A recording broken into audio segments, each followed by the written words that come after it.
দেখছি ক্লাসে আসার পর যে তোমাদের মুখটা কিন্তু একটু স্যাড স্যাড মতন হয়ে আছে, ঠিক এই রকম হয়ে আছে। কেন বলো তো আজকে এরকম হয়ে আছে মুখটা? আচ্ছা, কারোর পড়তে আজকে ভালো লাগছে না, তাই তো? ঠিক আছে, আজকে যদি আমরা না পড়ে একটা গান করি কেমন হয়? সকলের মজা হবে তাহলে। ঠিক আছে, তাহলে আজকে আমরা একটা গান করব। আচ্ছা, এবার আমাকে বলো তো আমাদের বিশ্বকবির নাম কি? ঠিক বলেছো, রবীন্দ্রনাথ ঠাকুর, তাই তো? এইবারে এই আমাদের রবি ঠাকুরের একটা খুব সুন্দর গান আছে, জানো তো তোমাদের? আমার বইয়ের, দেখো বইটাকে খুলে, আলো আমার আলো ওগো, এই গানটি তাহলে আজকে আমরা সবাই মিলে মজা করে করব। ঠিক আছে, তাহলে গানটির নাম আমি কি বললাম বলো? আলো আমার আলো ওগো, তাই তো? ঠিক আছে, প্রথমে আমি করছি, হ্যাঁ, তারপরে তোমরা আমার সাথে সাথে সবাই মিলে করার চেষ্টা করো। শুরু করছি তাহলে। আলো আমার আলো গো, আলোই ভুবন ভরা, আলোই নয়ন ধোয়া, আমার হৃদয় হরা, নাচে আলো নাচে ও ভাই আমার প্রাণের কাছে, বাজে আলো বাজে ও ভাই হৃদয় বিনার মাঝে, জাগে আকাশ ছোটে বাতাস হাসে সকল ধরা। হাততালি, সবাই কিন্তু খুব সুন্দর করেছো। চলো এবারে এই গানটির মাধ্যমে কবি আমাদের কি বলতে চেয়েছেন সেটা একটু বুঝে নিই। প্রথমে কি বলেছে? আলো আমার আলো ওগো। আচ্ছা বলো তো, আলো আমাদের কে দেয়? হ্যাঁ ঠিক বলেছো, সূর্য দেয়, তাই না? আচ্ছা, এই আলো আমার আলো ওগো, তারপরে কি বলেছে? আলোই ভুবন ভরা। কেউ বলতে পারবে ভুবন মানে কি? জানো না? আচ্ছা আমি বলে দিচ্ছি, ভুবন মানে হলো আমাদের পৃথিবী। এই যেমন তোমাদের একটা বাড়িতে নাম আছে, আবার স্কুলে একটা ভালো নাম আছে, ঠিক পৃথিবীরও আরেকটি নাম হলো ভুবন। তারপরে কি বলেছে? আলোয় নয়ন ধোয়া। আচ্ছা, নয়ন মানে কি বলতো? নয়ন মানে হলো আমাদের চোখ। আচ্ছা, এখানে যে নয়ন বলেছে, এই যে ধোয়ার কথা বলেছে, এখানে কিন্তু আমরা যে চোখ ধুই সেই ধোয়া নয়। নয়ন ধোয়া মানে কি বলতো? এই যেমন সূর্যি মামা ডুবে যায়, তখন অন্ধকারে কি আমরা কিছু দেখতে পাই? পাই না, তাই না? তখন আমাদের ইলেকট্রিক আলোর সাহায্য নিতে হয়। ঠিক সেই রকম চোখের মাধ্যমে আলোর সাহায্যে আমরা এই সুন্দর পৃথিবীটাকে দেখতে পাই। তারপরে কি বলেছে দেখো? আলোয় নয়ন ধোয়া। তারপরে কি বলেছে? আলোয় হৃদয় হরা। হরা মানে কি বলতো? হরণ করা। আর হৃদয় মানে কি বলতো? হৃদয় মানে হলো মন। মানে চারিদিকে এত সুন্দর আলো আর প্রাকৃতিক সৌন্দর্য যেন আমাদের মনকে হরণ করছে। তারপরে কি বলেছে? নাচে আলো নাচে ও ভাই আমার প্রাণের কাছে, বাজে আলো বাজে ও ভাই হৃদয় বিনার মাঝে। তার মানে আমরা নাচি বা গান গাই কখন? যখন আমাদের মন আনন্দিত থাকে। তাই চারিদিকে এত সৌন্দর্য আলো দেখে আমাদের মন আনন্দিত হচ্ছে। আর এখানে কি বলেছে? বীণা। বীণা মানে কি বলতো? বীণা হলো এক ধরনের বাদ্যযন্ত্র, যেটি যারা গান বাজনা করে তারাই বীণার সাহায্যে গান বাজনা করে। ঠিক আছে, তারপরে কি বলেছে? জাগে আকাশ ছোটে বাতাস হাসে সকল ধরা। আচ্ছা, জাগি আমরা কখন জাগি বলতো? যখন দিনের বেলা আলো থাকে, তাই না? রাত্রিবেলা কি আমরা জাগি? নিশ্চয়ই জাগি না। তার মানে কি আলো ফুটলেই আমরা আকাশ জাগছে, তারপরে বাতাস ছুটছে, আর আমাদের কি হচ্ছে? ধরা যেন হাসছে। আচ্ছা বলো তো, ধরা মানে কি? ধরা মানেও পৃথিবী। পৃথিবীর আরো একটা নাম হলো ধরা। সকলে বুঝতে পেরেছো? সকলের তাহলে ভালো লেগেছে তো আজকের গানটি? তাহলে দেখি কে কেমন মন দিয়ে শোনাচ্ছ। বলো তো, ভুবন মানে কি? ঠিক বলেছো, পৃথিবী। আর পৃথিবীর আরো একটি কিন্তু সমার্থক শব্দ আছে, মানে আরেকটি নাম কিন্তু আমরা পেয়েছি এই গানটির মধ্যে। বলো তো সেটা কি? ভেরি গুড পূজা, ধরা। খুব ভালো বলেছো। তাহলে ছোট্ট বন্ধুরা, আজকে আমাদের এই পর্যন্ত থাক। পরের দিন আমরা গানের বাকি অংশটা এইভাবে মজা করে শিখে নেবো। স্যার, বোর্ডটা মুছে দেবো?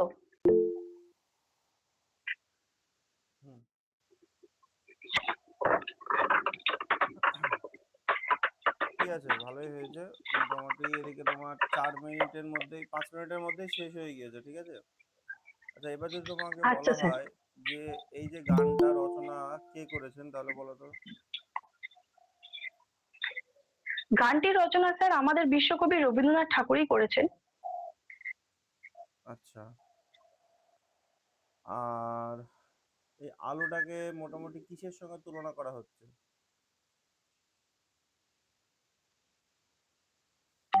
আলোটাকে স্যার একটা, মানে আলোর গুরুত্বটাকে এখানে বোঝানো হয়েছে শিশুদের কাছে, যে আলো থাকলে আমরা আনন্দিত থাকি, অন্ধকার থাকলে আমাদের ভালো লাগে না।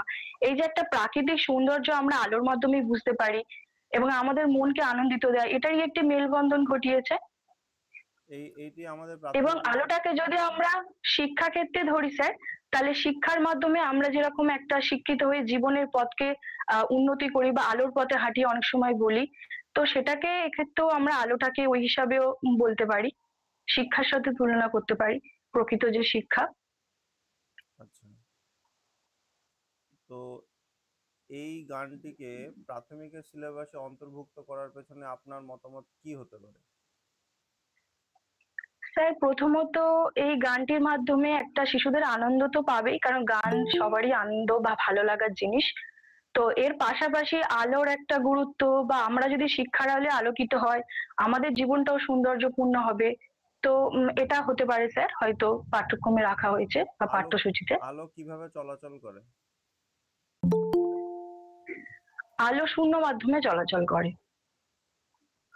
বাকি মাধ্যমে চলাচল করতে পারে না? হ্যাঁ স্যার পারে।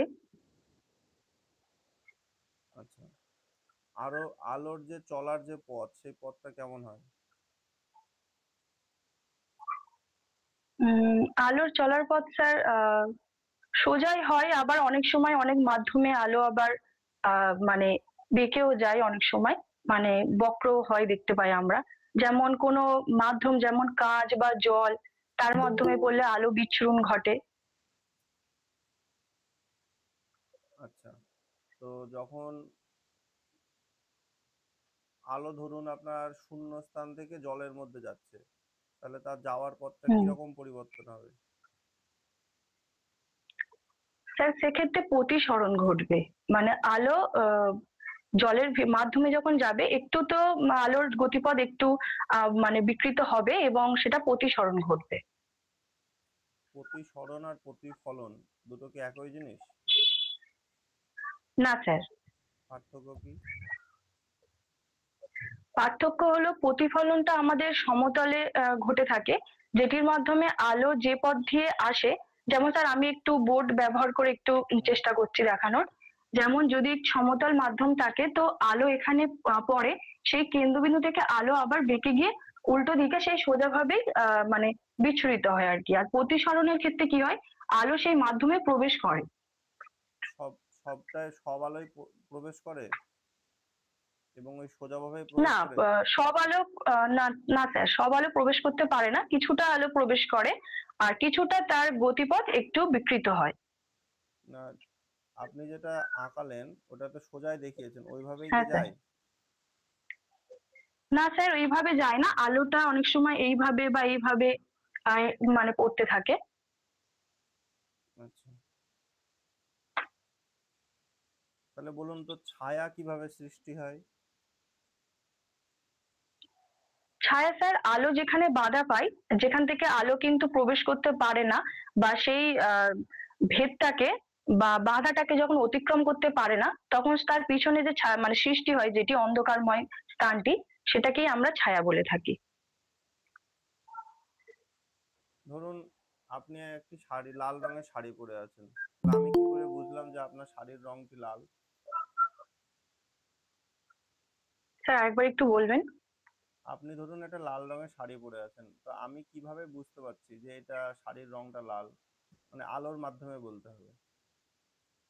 হ্যাঁ স্যার, আলোর মাধ্যমে আমরা বুঝতে পারছি, কারণ এই শাড়িটির মধ্যে আলো প্রতিফলিত হচ্ছে, যেটি আমাদের চোখে গিয়ে একটি প্রতিবিম্ব সৃষ্টি করছে এবং আমরা বুঝতে পারছি যে শাড়িটির রংটি লাল। আচ্ছা, ঠিক আছে, মোটামুটি এগুলোই করলাম, মেনলি আলোর ওপরেই করলাম, কারণ তোমার তো অনেকগুলোই ডেমো পেয়েছি, আলোর ওপরে সেরকম দেখিনি। প্রথম কথা হচ্ছে তোমার হ্যাঁ। লাস্ট প্রশ্নের উত্তরে যদি যাই, আমরা যে কালারগুলো দেখতে হুম। পাই, ঠিক আছে, সেই হুম। কালারগুলো আমি যতটুকু জানি, যদি এখানে যারা উপস্থিত আছো যদি ভুল বলি ধরিয়ে দেবে, মানে আমি যতটুকু জানি যে যখন কোনো সাদা আলো বা কোনো আলো যখন আমাদের, ধরো তোমার শাড়িটার রং লাল, ওখানে যখন আলোগুলো হুম। পড়ছে, আলোটা যখন প্রতিফলিত হচ্ছে তখন ওই লালটাকেই প্রতিফলন ঘটাচ্ছে বেশি, যে কারণে আমরা লালটা দেখতে পাই। আচ্ছা। ঠিক আছে, এবার তুমি যদি যেমন যে আচ্ছা। যে জিনিসগুলো আমরা দেখতে পাই প্রত্যেকটা ঘটনাতে ওটাই ঘটছে, হুম। মানে বাকি আলোগুলোকে ম্যাক্সিমাম শোষণ হয়ে যাচ্ছে, আর ওই আলোটা হচ্ছে আমাদের প্রতিফলিত হচ্ছে, যে কারণে ওটাকে আমরা দেখতে পাচ্ছি। এইবারে ধরো তোমার আহ দেখবে অনেক সময় এরকমও থাকে যে নীল আর কালো, মানে যদি সেইভাবে প্রতিফলন না ঘটে তাহলে তুমি বুঝতে পারবে না যে কালারটা নীল আছে না কালো আছে। দেখবে কনফিউশন তৈরি হয় নীল আর হুম। কালোর মধ্যে, মানে কি আলোটা যখন শোষণ করে নেয় তখন যদি নীলটাকে প্রতিফলিত না করতে পারে তখন মনে হবে যেন এই কালারটা কালোই হচ্ছে। তো এই বিষয়গুলো একটা। তুমি ঠিকই ধরেছিলে, কিন্তু তুমি যখনই ওই মাধ্যম কথাটা বললে সেই জন্য আমার তোমার ওখান থেকে আমি প্রতিসরণে ঢোকার চেষ্টা করলাম। ঠিক আছে, প্রতিফলনে ধরো কি হয়, একটা ভুল বলেছো তুমি, সমতলের বলেছো, বক্রতলেও তো প্রতিফলন ঘটতে পারে।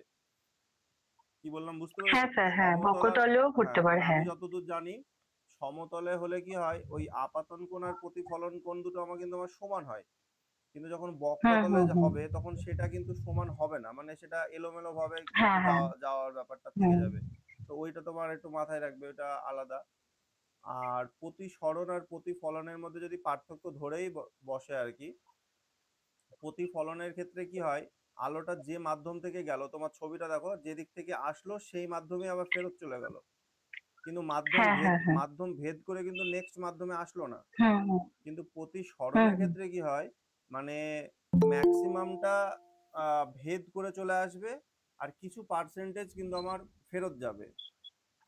মানে হুম, হুম। যেটা তুমি ছবি এঁকেছিলে ওরকম সোজা যাওয়ার কথা, কিন্তু সোজা হুম, যাবে না। এবার এটা আমি মনে রাখার জন্য আমি দুটো অপশন এইভাবে বাচ্চাদেরকে আমি যখন পড়াতাম এভাবে বলতাম, যে ধরো তুমি একটা ফাঁকা রাস্তা থেকে তুমি ভিড়ের রাস্তায় যাচ্ছ, তাহলে ফাঁকা রাস্তায় হুম। যখন আমরা যাই আমরা কিন্তু বাম দিক ঘেঁষে যাই না, আমরা একদম এলোমেলো ভাবে সাইকেল চালাই বা হেঁটে হেঁটে যাই রিল্যাক্স হয়ে।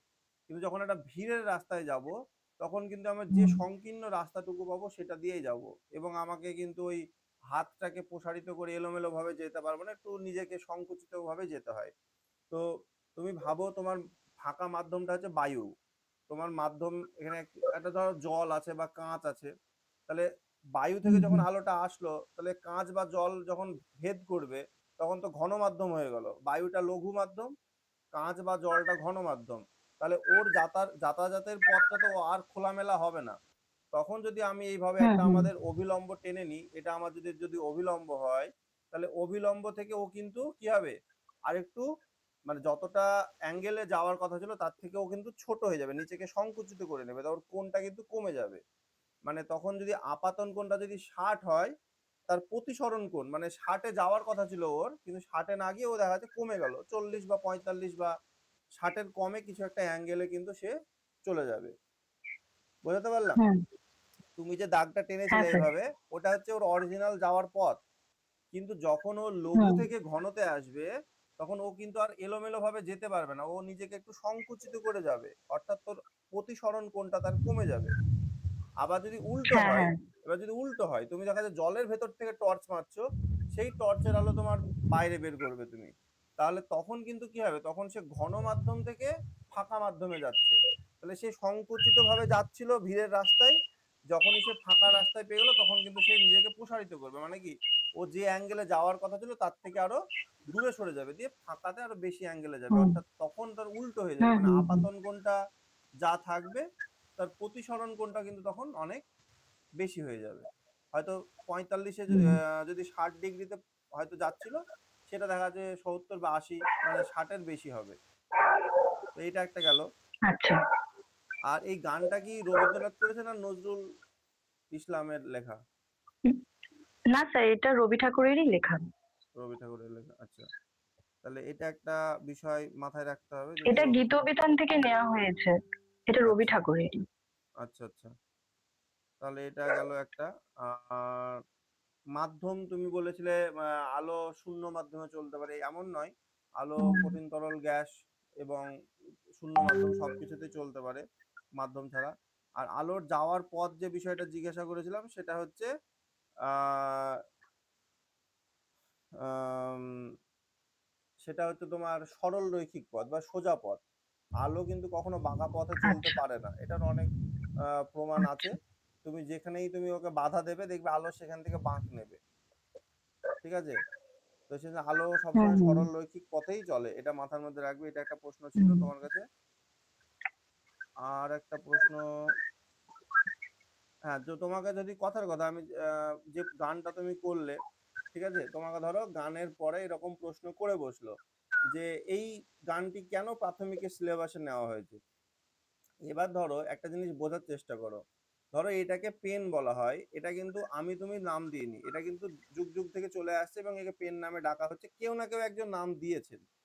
তো এটাও তোমাদের আমাদেরকে বুঝতে হবে যে একটা কাজ সবার পক্ষে সম্ভব নয়। কিছু নির্বাচন কমিটি থাকে যারা কিন্তু সার্বিক বিষয় বিবেচনা করে তারা কিন্তু এগুলো সিলেক্ট করে সিলেবাসটা।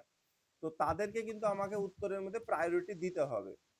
মানে আমি তো সিলেক্ট করিনি, যিনি প্রশ্ন করছেন তিনিও সিলেক্ট করেননি এবং যিনারা পড়াচ্ছেন স্কুলে তারাও সিলেক্ট করেননি। তাহলে সিলেকশনটা কারা করলো? সিলেকশন কমিটি আলাদা হয়। তো তোমাকে তাদেরকে গুরুত্ব দিয়ে যদি উত্তরটা দাও, আমার ব্যক্তিগত মনে হয় সেটা মনে হয় ভালো হবে। তাহলে তোমাকে বলতে হবে যে স্যার, আমি ব্যক্তিগতভাবে মনে করি এই গানটি এই শ্রেণীর জন্য যথোপযুক্ত, এবং আমি ধন্যবাদ জানাতে চাইবো যিনারা এই যে পাঠ্যসূচি বা সিলেবাসটা তৈরি করেছেন, ওনারা এটা রাখার জন্য ওনাদেরকে আমি ধন্যবাদ জানাবো। মানে এরকম তোমাকে প্রশ্ন করবে।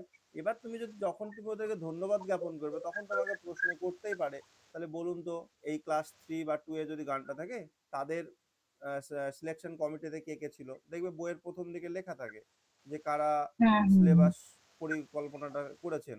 তো তখন তুমি তাদের নামটা বলে দিলে, মানে এগুলো তোমার প্রি প্ল্যান্ড করা থাকবে যে তোমাকে যদি এইভাবে এইভাবে প্রশ্ন করে তুমি কিন্তু এইভাবে এইভাবে এগোতে থাকবে। ঠিক আছে? ঠিক আছে।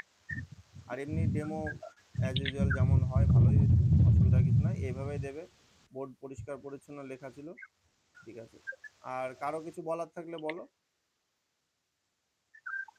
দেখতে পাই, অন্ধকার না পথে না, হাঁটতে পারি না, তো প্রশ্ন এটা কি বলা যাবে স্যার? প্রশ্নটা আমি করেছিলাম যে এই গানের মাধ্যমে কি বলতে চাইছে, মানে ওই যে তুমি বলছিলে না আলো আমার আচ্ছা। আলো, আলোয় ভুবন ভরা, তার মানে কি হ্যাঁ হ্যাঁ আলোটা হ্যাঁ। পৃথিবীর একটা কি একটা কোথাও সুন্দর সরলতা বা নম্রতা বা ভদ্রতা বা একটা সুন্দর হুম হুম পরিবেশকে প্রেজেন্টেশন করছে।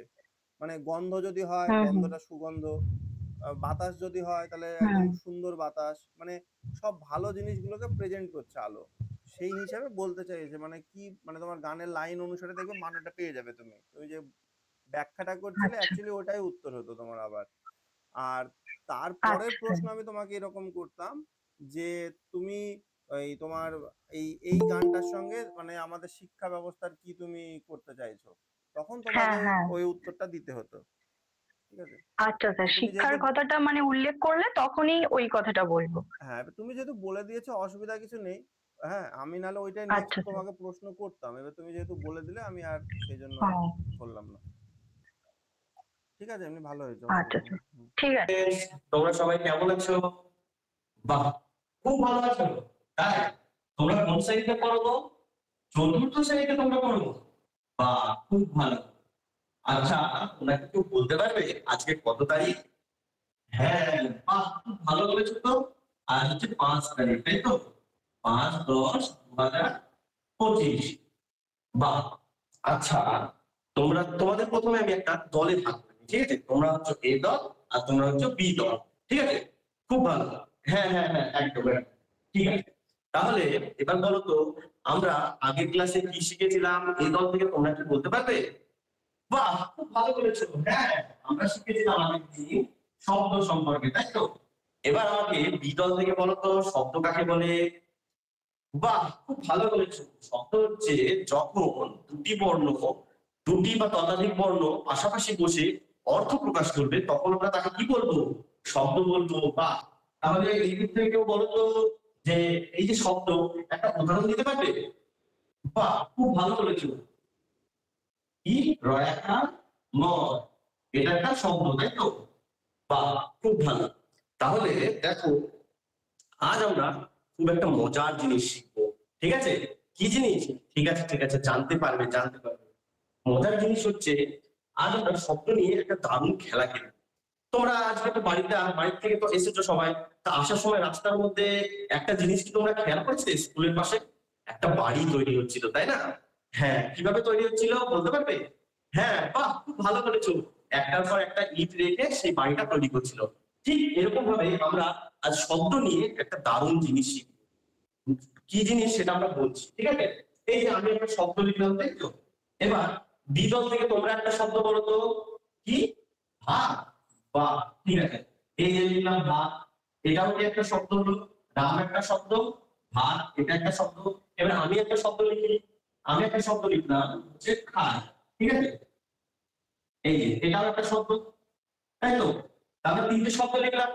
তাহলে দেখো, এই তিনটে শব্দ যখন একসাথে বসলো তখন কি হলো তোমরা কি বলতে পারবে? পারবে না, আমি বলে দিচ্ছি। যখন এক বা ততোধিক শব্দ পাশাপাশি বসে মনের ভাব সম্পূর্ণভাবে প্রকাশ করবে তখন আমরা তাকে কি বলবো? বাক্য বলবো। কি বলবো? বাক্য বলবো। বাহ, খুব ভালো।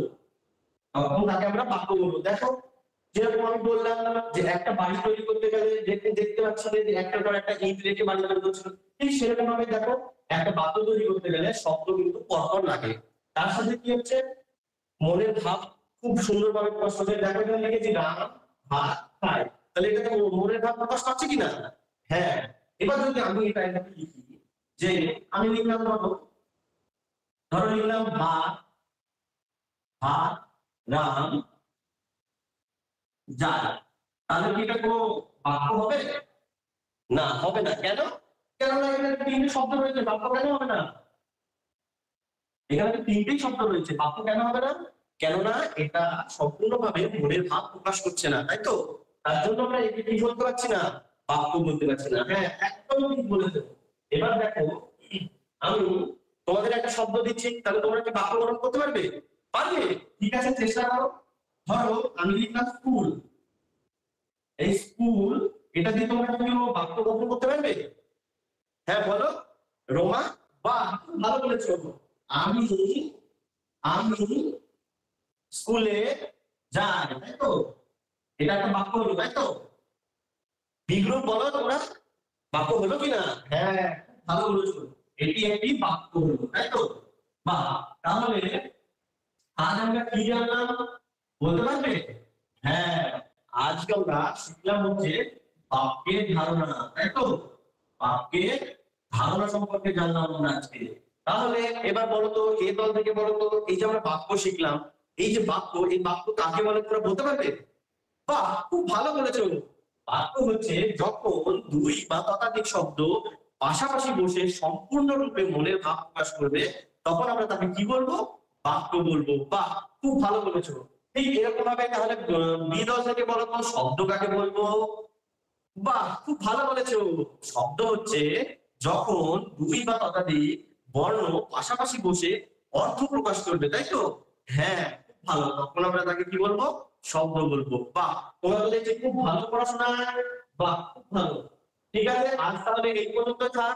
আগামী দিন আমরা বাক্যের যে বিভিন্ন অংশ রয়েছে সেই অংশ সম্পর্কে জানবো। ঠিক আছে, সবাই চুপ করে বসে থাকবে কিন্তু। হ্যাঁ, ঠিক আছে। আমার যেটা মনে হলো এমনি ঠিকই আছে, অসুবিধা কিছু নেই, ভালোই হয়েছে। একটু খেয়াল রাখবো আমরা শুধু মাত্রার দিকটাই, কারণ ওরা তো ওই ভুলগুলো ধরবে। যেমন প্রথমে যখন তুই রাম বানানটা লিখলি না, ওই ময়ের মাথায় আমরা যেরকম তাড়াহুড়োতে লিখতে গেলে কি ময়ের মাথায় কিন্তু ফাঁকা পড়ে, মানে হ্যাঁ, বাড়িতে লেখার ক্ষেত্রে ঠিক আছে। এভাবে লিখবো। হ্যাঁ হ্যাঁ হ্যাঁ হ্যাঁ, যাতে আমার কোনো ভুল ওনারা না ধরতে পারেন, আমরা শুধু ওই হ্যাঁ, বিষয়টাই লক্ষ্য রাখবো। আচ্ছা, এবার যদি এখানে প্রশ্ন করে যখন এরকম পড়াবে, আচ্ছা আপনি তো বাক্য পড়ালেন, তাহলে বলুন তো বাক্য কয় প্রকার ও কি কি? এটা তো পুরোপুরি পড়ায়নি আমার। আচ্ছা, কাউন্টার রেডি করিসনি? না, কাউন্টার কিছু রেডি, আমি জাস্ট ডেমোটাই রেডি করেছি। আচ্ছা, যাই হোক, তাহলে কাউন্টার এখান থেকে করতে হবে। বাক্য কয় প্রকার কি কি, ওই যে সরল বাক্য, জটিল বাক্য, মিশ্র বাক্য যেগুলো আছে, এবং শুধু বাংলাটা নয়, এর সঙ্গে সঙ্গে ইংরেজিটাকেও রেডি করতে হবে, মানে বাংলা ইংরেজি একসাথে, ঠিক আছে? ইংরেজি তারপরে বলতে ওই ওই সিম্পল সেন্টেন্স, কমপ্লেক্স হ্যাঁ সেন্টেন্স হ্যাঁ ওইটা। ওইটা আছে, তারপরে অ্যাসার্টিভ, ইন্টারোগেটিভ, ইম্পারেটিভ যেগুলো আছে না, মানে ওইগুলো সবগুলো রেডি করতে হবে। তারপরে ওকে। এখান থেকে যেতে পারে, আমার যেটা মনে হয়, আমি শব্দ পড়ালাম, এবার শব্দের মধ্যে তো বলতে পারি, আচ্ছা আপনি তো শব্দ পড়ালেন বাচ্চাদেরকে, বলুন তো আগুনের সমার্থক শব্দ কি হবে, বা জলের হুম। সমার্থক শব্দ কি হবে, বা পৃথিবীর সমার্থক শব্দ কি হবে, তখন ওই সমার্থক শব্দতে যেতে পারে। বা দেখা যাচ্ছে ওখান থেকে বলতে পারে যে আচ্ছা আপনি তো শব্দ পড়ালেন, তাহলে এই শব্দটার বিপরীত শব্দ কি হবে, ধরতেই পারে। বা ওখান থেকে ওনারা এক্সপার্ট, যদি দেখা যাচ্ছে ইংলিশ ব্যাকগ্রাউন্ডের এক্সপার্ট থেকে গেল, উনি হয়তো জিজ্ঞাসা করবে আচ্ছা তাহলে বলুন তো আগুনের ইংরেজি কি হবে, এবার তার বিপরীত শব্দ বা তার সমার্থক শব্দ আপনি কি বলবেন। তো এইভাবে বিভিন্ন ভাবে কিন্তু বিভিন্ন অ্যাঙ্গেল থেকে কিন্তু প্রশ্ন আসতে পারে। তো সেই জন্য এটাকে সচেতন থাকতে হবে। আর আরেকটা বিষয় আছে যে আমি এর আগে একদিন বলেও ছিলাম, এই বর্ণানুক্রমিক শব্দ আর আর একটা শব্দানুক্রমিক হয়, দুটো ভাগ আছে, ঠিক আছে। বর্ণ পরিচয় বইটা আছে, তারপরে এই লেখার ব্যাপারগুলো আছে, মানে বর্ণ, বর্ণ থেকে শব্দ, শব্দ থেকে বাক্য, এটা একটা ওয়ে হয়। আর আরেকটা হয় কি বাক্য, বাক্য থেকে শব্দ, শব্দ থেকে বর্ণ, এটা একটা হয়, একটা বর্ণানুক্রমিক শব্দানুক্রমিক। তো ওই বিষয়টাতে আবার জিজ্ঞাসা করতে পারে কাউন্টারে। এগুলো মোটামুটি আমার মনে হলো এই মুহূর্তে। এবার তো যাওয়ার কোনো শেষ নাই, ঠিক আছে। আবার যদি মনে হ্যাঁ করে এখানে ধর তুই হয়তো একটা ওয়ার্ড ব্যবহার করেছিস, আম, দিয়ে হয় না যে প্রত্যয় আর উপসর্গ যোগ করেও নতুন নতুন শব্দ বানানো যায়। হ্যাঁ ওখান থেকেও আবার হয়তো ওনারা যদি মনে করেন যে যাব, যেতেই পারেন, মানে এরকম যাওয়ার রাস্তা তো ওনাদের কাছে প্রচুর খোলা। এবার মানে কপাল, মানে ভাগ্যটাও একটা ব্যাপার, ওনারা কোন অ্যাঙ্গেল থেকে কিভাবে যাবেন সেই মুহূর্তে, সেটা আমরা আগে থেকে কেউই বলতে পারি না। তো মোটামুটি এইগুলো সব রকম যেতে পারে, অর্থাৎ আমাদের যদি এই টপিকের উপর পড়াই, আমাদের মোটামুটি ওই ইংরেজির পার্টস অফ স্পিচ আর ওই হ্যাঁ সেন্টেন্সের যে ভাগগুলো আছে সেইগুলো, এবং বাংলার ক্ষেত্রেও কিন্তু ওই পার্টস অফ স্পিচের যেগুলো আছে, বিশেষ্য বিশেষণ সর্বনাম যা আছে সবগুলো মোটামুটি রেডি রাখতে হবে। এবং তারপরে ওই সমার্থক শব্দ, বিপরীত শব্দ, যেহেতু আমি শব্দ নিয়ে পড়াচ্ছি, ওগুলো কিন্তু আমাদের হ্যাঁ রেডি রাখতে হবে। আশা করি এগুলো করলে কাউন্টার মোটামুটি কিছুটা হয়তো কমন এখান থেকে আসতে পারে কাউন্টারে। ঠিক আছে। হ্যাঁ, মানে আমার কথা হচ্ছে ডেমো হচ্ছে আমাদের সবচেয়ে স্ট্রং পয়েন্ট। মানে আমি হুম 5টা নম্বরে যদি ভুল কিছু করেও ফেলি, যেন পরবর্তীতে ডেমোটা আমাকে মেকআপ দেয়, এই মানসিকতাটা আমাদের রাখতে হবে। হয় 5 নম্বরে আমি হয়তো 10টা প্রশ্ন করলে 10টা প্রশ্নের একটারও আমি ঠিকঠাক উত্তর দিয়ে আসতে পারলাম না, কিন্তু তার পরবর্তীতে যখন আমি ডেমোর সুযোগ পাচ্ছি, সেই ঘাটতিটা যেন ডেমোর মাধ্যমে আমি পূরণ করতে পারি। এমন ভাবে হয়তো আমি পড়ালাম যে আমার ডেমোটা ওনাদের কাছে ভালো লেগে গেল, দিয়ে দেখা যাচ্ছে ওনারা হুম ডেমো থেকে 2-1টা প্রশ্ন করলো, এবার আমি তো কাউন্টার রেডি করে গিয়েছি, আমি ওগুলো কিন্তু পেরে গেলাম, তখন আমার লাভ হয়ে গেল, এটা বলতে চাইছি। ধন্যবাদ স্যার। গুড মর্নিং আমার ছোট্ট বন্ধুরা, কেমন আছো তোমরা সবাই? ভালো আছো? আমি তো খুব ভালো আছি। আচ্ছা, এই যে তোমাদেরকে আমি গুড মর্নিং বললাম, তাই না? মর্নিং মানে কি বলো তো? কি বলছো অয়ন? মর্নিং মানে কি? মর্নিং মানে সকাল। Very good. এখন তো সকাল, তাই না? আচ্ছা, বলো তো তোমরা সকালবেলা ঘুম থেকে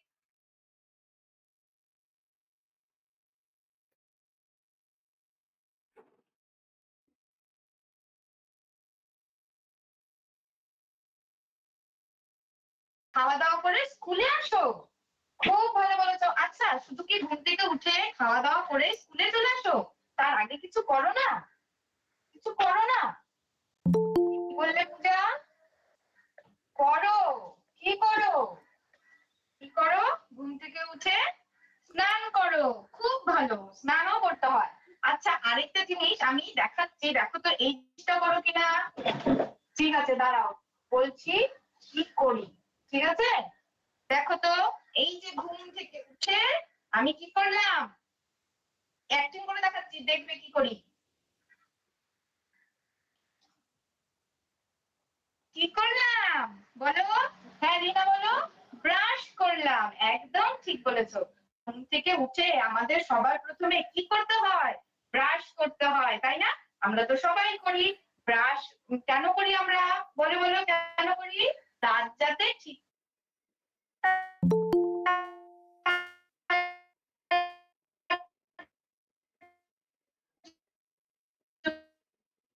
কি কি বলে এটাকে? দাঁত, তাই না? তাহলে দাঁতকে ইংরেজিতে কি বলে? টুথ বলে। আর আমরা যেমন যখন ব্রাশ করি, কি দিয়ে ব্রাশ করি? টুথব্রাশ দিয়ে। আর কি করি? টুথপেস্ট দিয়ে ব্রাশ করি, তাই না? তাহলে সকালবেলা উঠে কি করতে হয় আমাদের? রোজ দিন ব্রাশ করতে হয়। তাহলে আজকে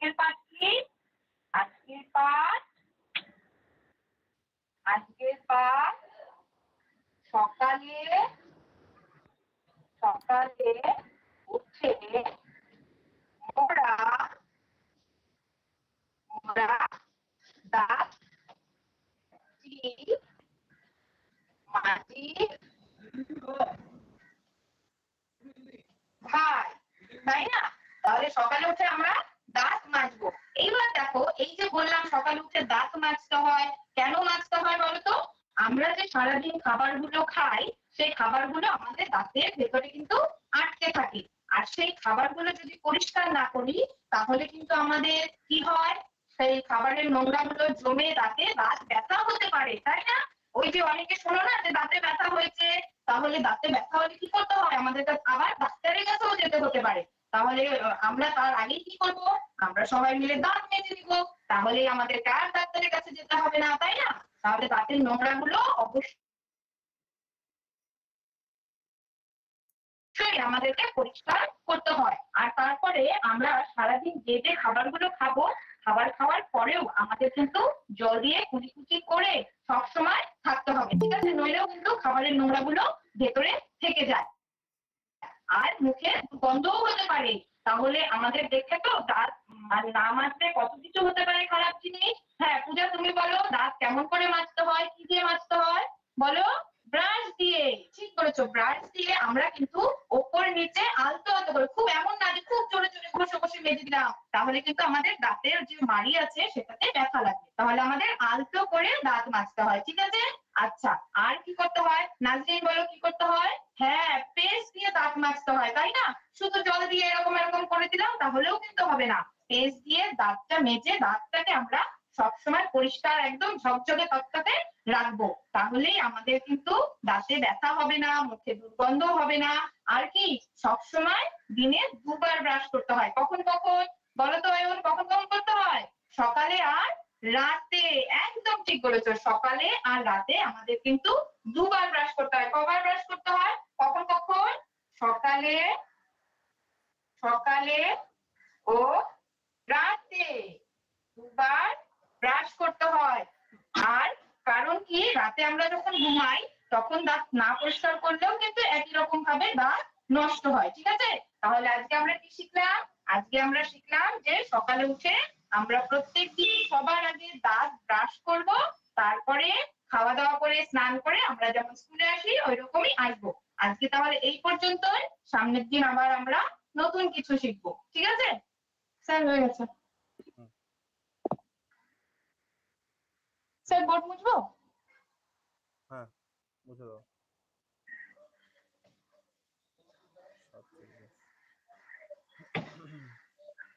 তোমার পাঠ ঘোষণায় কিন্তু অনেক সময় লাগিয়েছো। হ্যাঁ স্যার। পাঠ ঘোষণাতে অনেকটা সময় লেগে গিয়েছে, মানে প্রায় 4 মিনিটের কাছে। আচ্ছা, এমনি মোটামুটি বললে ঠিকই আছে। আচ্ছা, যদি বলো, প্রশ্ন করে এখান থেকে যে আপনার একজন সাধারণ পূর্ণবয়স্ক মানুষের দাঁতের সংখ্যা কয়টি? 32টি। এবার নেক্সট প্রশ্ন, তাহলে শিশুদের যখন আমরা বলি ছোটবেলায় যে দাঁতটা তৈরি হয়, সেটা তো থাকে না পরবর্তীতে? সে শিশুদের শুরুতে যে দুধ দাঁতটা হয় সেটা পড়ে যায়, তারপরে প্রাপ্তবয়স্কদের তাহলে স্থায়ী দাঁত হয়। সেই দাঁতের সংখ্যাটা আনুমানিক কতগুলো হয়? শিশুদের স্যার? হুম হুম। হ্যাঁ 20টি স্যার। আচ্ছা, দাঁত কয় প্রকার? দাঁত 4 প্রকার। কি কি? কর্ত, ছেদক, অগ্রপেশক আর পেশক। আচ্ছা,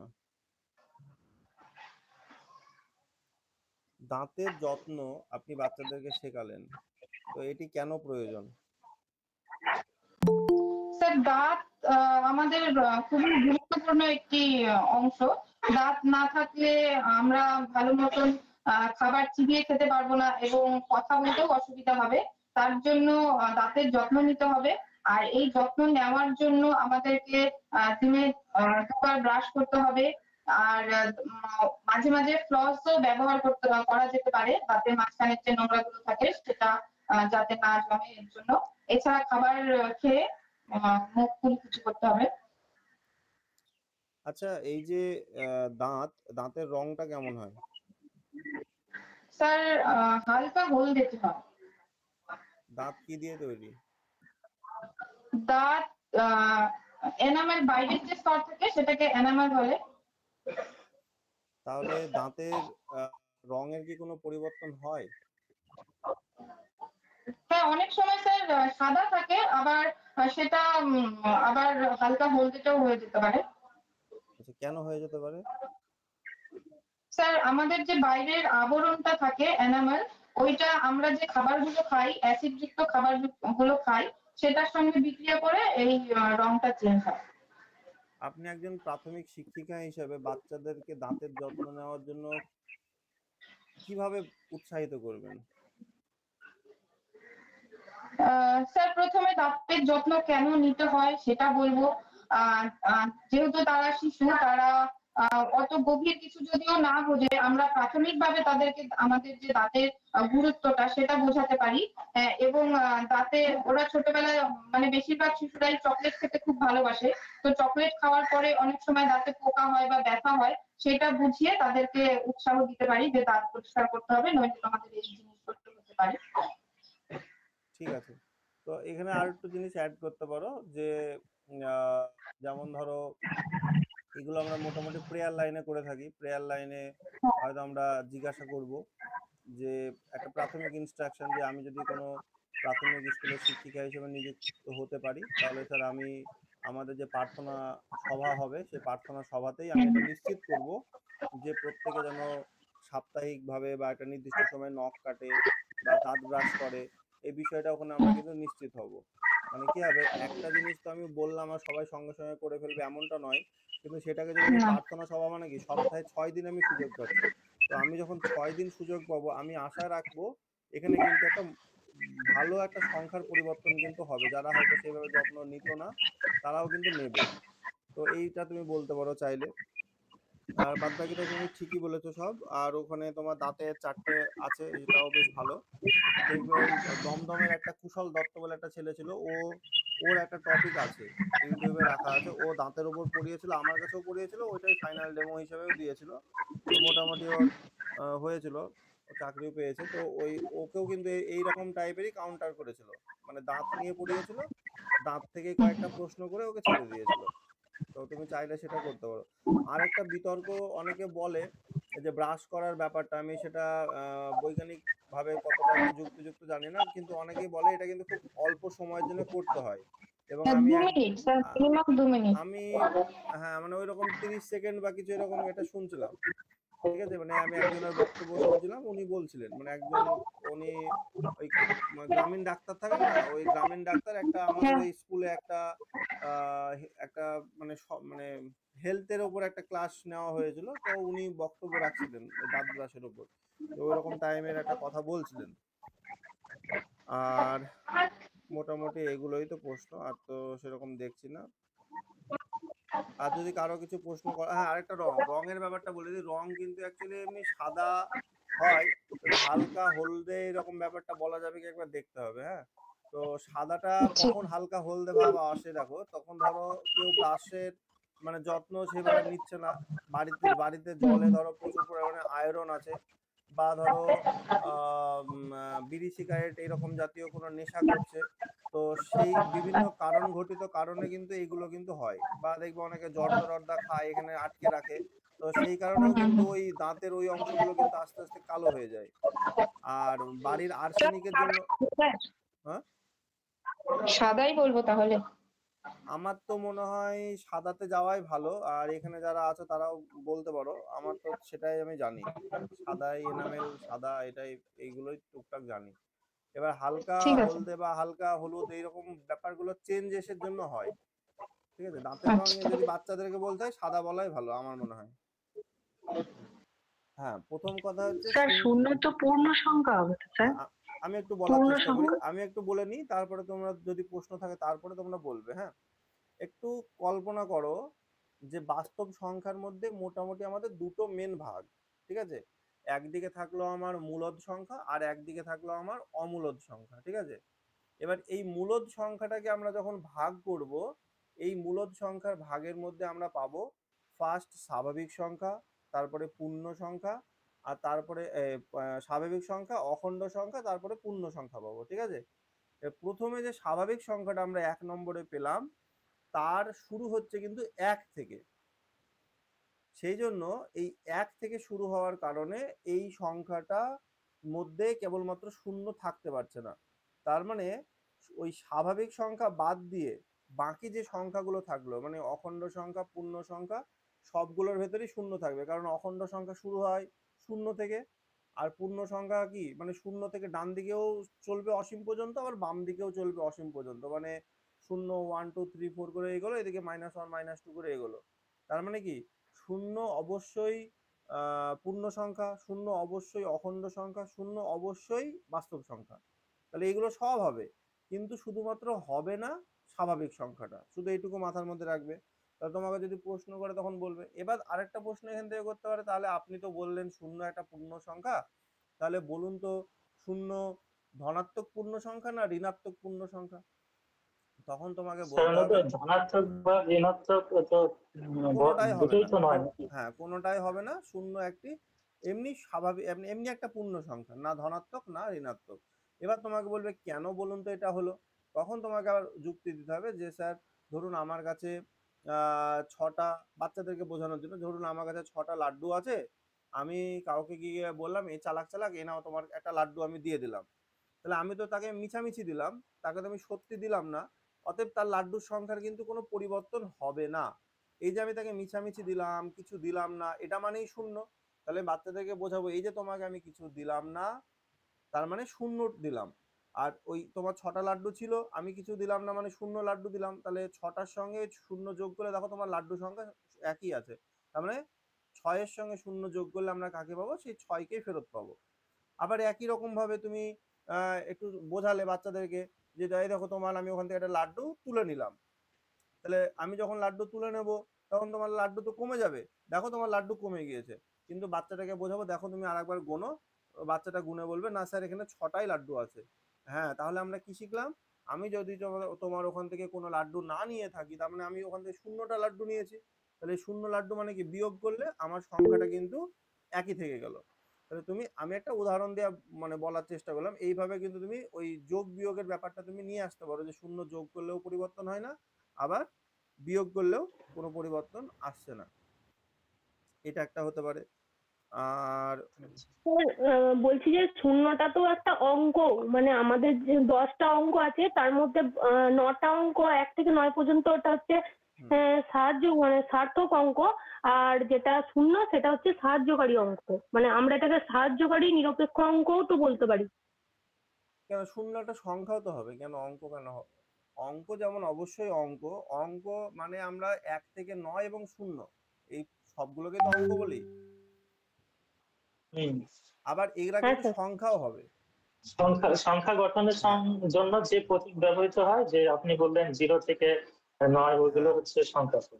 এবার অঙ্ক অঙ্ক অঙ্ক দেখো 1 থেকে 9 পর্যন্ত বা 0 এদেরকে তুমি এক অঙ্কের সংখ্যা বলতে পারবে। মানে তুমি যদি তোমাকে যদি বলা হয় যে তুমি বোর্ডে গিয়ে 7 লেখো, তো তুমি কিন্তু ওই একক দশক করলে দেখো 7টাকে কিন্তু তুমি এককের ঘরে লিখতে পারছো। তুমি যদি তোমাকে যদি বলে কেউ 6 লেখো, তো তুমি দেখো এককের ঘরে গিয়েই 6 লিখবে। তার মানে এই যে 1 2 5 6 আমরা যে সংখ্যাটাই লিখি না কেন, এরা সবাই কিন্তু সেই এককের ঘরে গিয়েই সীমাবদ্ধ, একক থেকে দশকে যেতে পারছে না।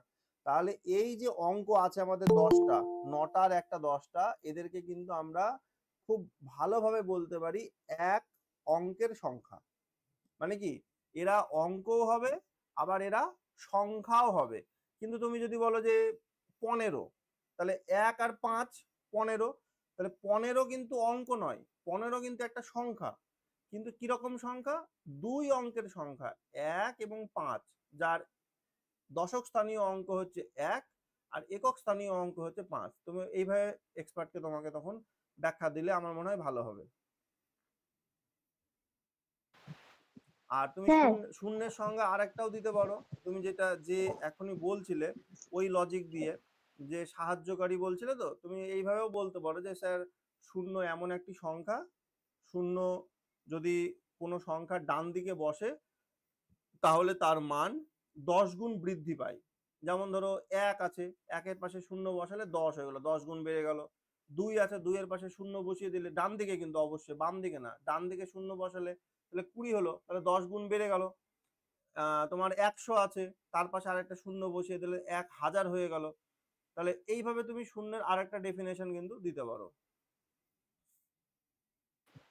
স্যার ঠিক আছে স্যার, বলছি এই যে 9 থেকে মানে 0 থেকে 9 পর্যন্ত যে অঙ্ক আর সংখ্যা দুটোই হচ্ছে, তাহলে এদের মধ্যে পার্থক্যটা কি হবে? এই যে বললাম 0 থেকে 9, এই যে 10টা আছে, এই 10টা অঙ্কও হবে, আবার এই 10টা সংখ্যাও হবে। যদি তোমাকে বলে কি রকম সংখ্যা, তখন বলতে হবে এক অঙ্কের সংখ্যা। এককের ঘরে দেখো, এরা এককের ঘরে পার করে যেতে পারবে না দশকের ঘরে, তাহলে এরা এক অঙ্কের সংখ্যা হবে। কিন্তু ধরো তুমি 20 বা 23 বা 24 বা 100 লিখছো, এরা কিন্তু অঙ্ক হতে পারবে না। তার মানে এই 0 থেকে 9 এই 10টা অঙ্কও হতে পারছে, আবার সংখ্যাও হতে পারছে। কিন্তু এর বাদ বাকি যারা আছে তারা শুধু সংখ্যাই হতে পারবে, কিন্তু তারা এককভাবে অঙ্ক হতে পারবে না। মানে ধরো 22 বা 23 এটা কোনো অঙ্ক নয়, এটা কিন্তু শুধু সংখ্যা। আর ওই সংখ্যাটা কি দিয়ে তৈরি? দুটো অঙ্ক দিয়ে তৈরি। ধরো 23, তাহলে 2 আর 3 দুটো অঙ্ক লাগলো আমার এখানে, যেখানে 2টা হচ্ছে দশকের ঘরে বসলো আর 3টা আমার এককের ঘরে বসলো, তাহলে এরা 2 অঙ্কের সংখ্যা হয়ে গেল। তুমি 122 লিখলে, তাহলে 1 2 2, তাহলে এখানে 3টে অঙ্ক দিয়ে একটা সংখ্যা, কিন্তু 122 নিজে একটা অঙ্ক না। মানে এটাই পার্থক্য তুমি তৈরি করতে পারো, মানে আমি যতটুকু আমার মনে হচ্ছে। স্যার তার মানে সকল অঙ্কই হচ্ছে সংখ্যা, কিন্তু সকল সংখ্যাকে আমরা অঙ্ক বলতে পারি না, তাই তো? সকল অঙ্কই সংখ্যা, হ্যাঁ, এটাও তুমি কনক্লুশন টানতে পারো। যে কটা অঙ্ক সবাই সংখ্যা, কিন্তু সকল সংখ্যা আমার অঙ্ক আসছে না, হ্যাঁ বলতেই পারো। ঠিক আছে। আচ্ছা, আর কি কি প্রশ্ন আসতে পারে স্যার এখান থেকে? আরেকটা প্রশ্ন করবে এখান থেকে, সেটা হচ্ছে আমরা শূন্য দিয়ে কেন ভাগ করতে পারি না। ঠিক আছে, এইবারে শূন্য দিয়ে ভাগ করতে পারি না, হ্যাঁ বলুন স্যার। এইটা হচ্ছে যে লাড্ডুর গল্পটা দিচ্ছিলাম একটু আগে, ওই লাড্ডু দিয়েই তুমি বলতে পারো যে আমার পাত্রের উপর 6টা লাড্ডু আছে। ঠিক আছে, আমার পাত্রের উপর 6টা লাড্ডু আছে, সেই লাড্ডু থেকে আমি হাত দিয়ে লাড্ডু তুলে নিলাম 0টা, তাহলে কি আমার লাড্ডু কমবে? বাচ্চাদেরকে আমি শেখালাম যে লাড্ডু কমবে না, মানে বিয়োগ করলে আমার কোনো কমলো না। এবার তুমি একটা ভাগ যাচ্ছে এরকম কোনো উদাহরণ নাও। ধরো 6টা লাড্ডু আছে, আমি দুজনকে বললাম যাও তোমরা একজনকে বললাম যাও তুমি 2টো লাড্ডু তুলে নাও। তাহলে সে যখন 2টো লাড্ডু তুলে নেবে, অটোমেটিক 6টা থেকে 2টো লাড্ডু তুলে নিলে ওখানে কিন্তু 4টে লাড্ডু পড়ে থাকবে। আমি আরো একজনকে পাঠালাম যাও তুমি 2টো তুলে নাও, সে যখন 2টো তুলে নেবে তখন 2টো পড়ে থাকবে।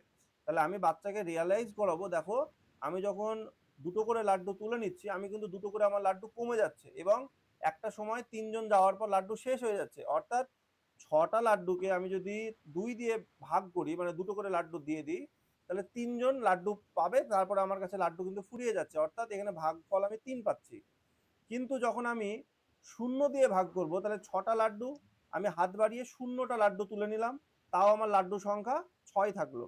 আমি আবার হাত দিয়ে 0টা লাড্ডু তুললাম, তাও আমার লাড্ডু সংখ্যা 6 থাকলো। অর্থাৎ আমি আজীবন এইভাবে 0টা লাড্ডু তুলতে থাকলেও আমার লাড্ডু সংখ্যা কিন্তু কোনো পরিবর্তন হচ্ছে না, অর্থাৎ ভাজ্যটা আমার ফিক্সড থাকছে, মানে ভাজ্য যেটা আমার থাকবে। ঠিক আছে, তাহলে আমার কোনোভাবেই আমি কিন্তু কোনোদিন এই ভাগশেষ মানে ভাগফল বা ভাগটা কোনোদিন শেষ করতে পারবো না, অনন্তকাল অবধি চলতে থাকবে।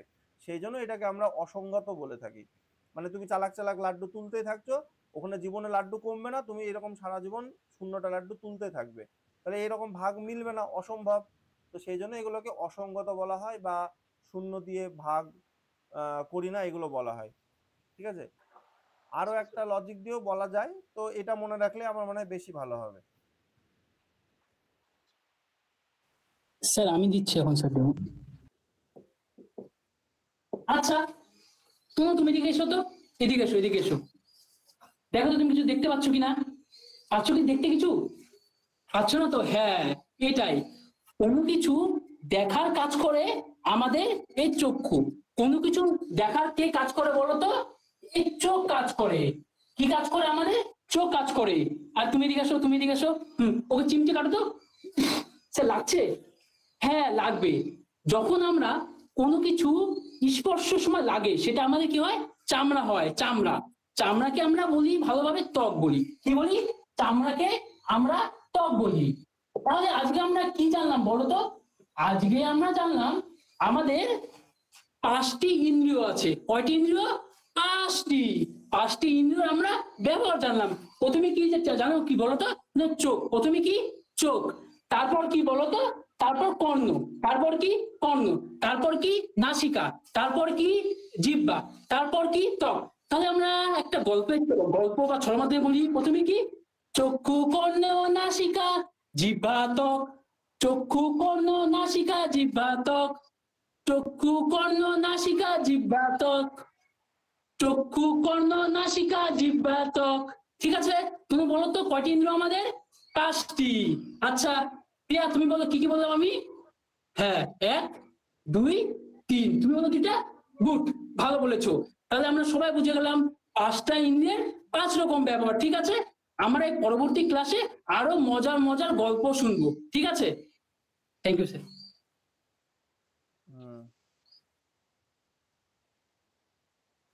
তুমি যখন ওই চক্ষু, কর্ণ, নাসিকা, জিহ্বা, ত্বক দেখাচ্ছিলে, দেখাতে গিয়ে ভুল করছিলে? হ্যাঁ স্যার, মানে একটু কনফিউজ হয়ে যাচ্ছিলাম। আচ্ছা, প্রথম ডেমো দিচ্ছ? হ্যাঁ স্যার, প্রথম ডেমো দিচ্ছি।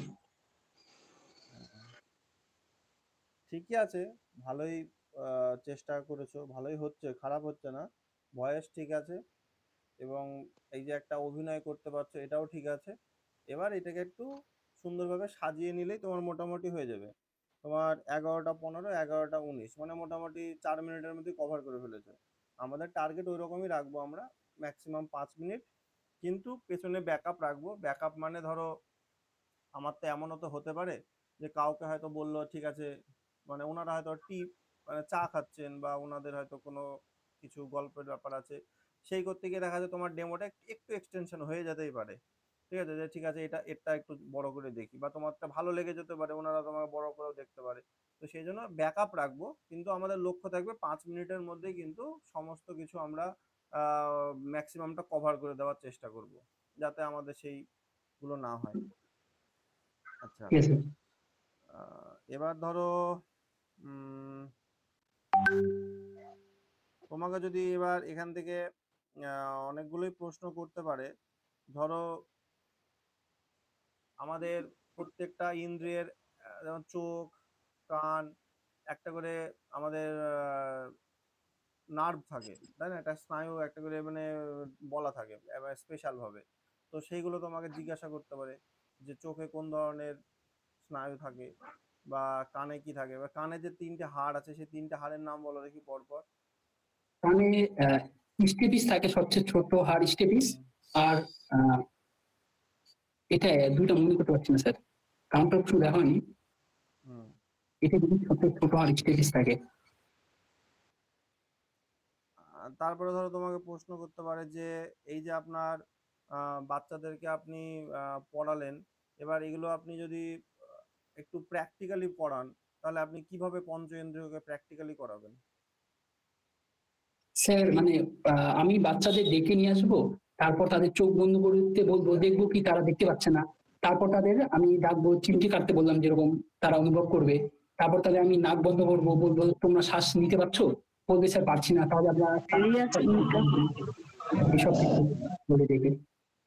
বা তুমি ধরো মিড ডে মিলের দিলে, হ্যাঁ এখানে একটা চালাকি করলে, মিড ডে মিলটা করলে, বা এখান থেকে তোমার কাউন্টার কিন্তু মিড ডে মিলের উপর যাবে, যে মিড ডে মিল কিভাবে চালু হয়, কবে চালু হয়, কোথায় চালু হয়, বর্তমানে কি রেট চলছে মিড ডে মিলের, আপনার ডিস্ট্রিক্টে কি মেনু আছে মিড ডে মিলের, এগুলো কিন্তু কাউন্টার যাবে।